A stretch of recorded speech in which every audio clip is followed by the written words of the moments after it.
जिब्राइल ने मरियम से कहा, तुम एक बालक को जन्म दोगी। कैसे?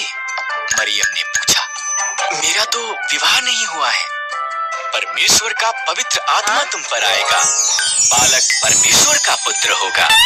मरियम ने उस पर विश्वास किया। मरियम की मंगनी यूसुफ के साथ हुई थी, पर उसने उसकी कहानी पर विश्वास नहीं किया, इसलिए स्वर्गदूत उसके पास भी आया।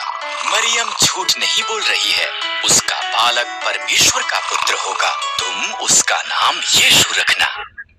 कई महीने बीत गए, तब वो बैतलहम यूसुफ के शहर में सरकार के पास नाम लिखाने के लिए यात्रा करके गए। उस लंबी यात्रा के बाद मरियम के जन्म देने का समय आ पहुंचा।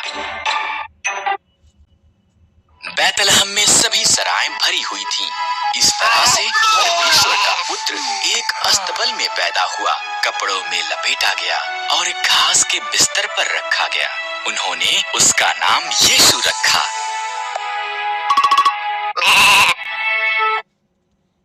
उस रात को एक स्वर्गदूत बैतलहम के निकट पहाड़ियों में कुछ चरवाहों पर प्रकट हुआ।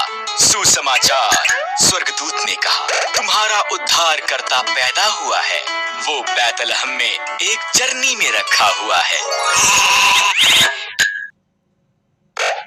अचानक और स्वर्गदूत प्रकट हुए, इतने ज्यादा कि उनसे पूरा आकाश भर गया। आकाश में परमेश्वर की महिमा, उन सब ने गीत गाया।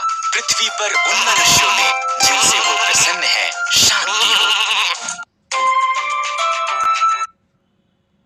जब स्वर्गदूत चले गए, चरवाहे जल्दी से बैतलहम के लिए निकले। उन्होंने बालक, उनके उद्धारकर्ता को एक घास के बिस्तर पर लेटा देखा।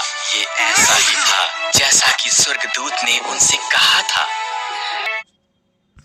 चरवाहों के यीशु को देखने के बाद वो शहर में से होकर गए। वो बहुत उत्साहित थे। उन्होंने जो हुआ था वो सबको बताया और उन्होंने परमेश्वर की उस सब के लिए जो उसने किया था प्रशंसा की।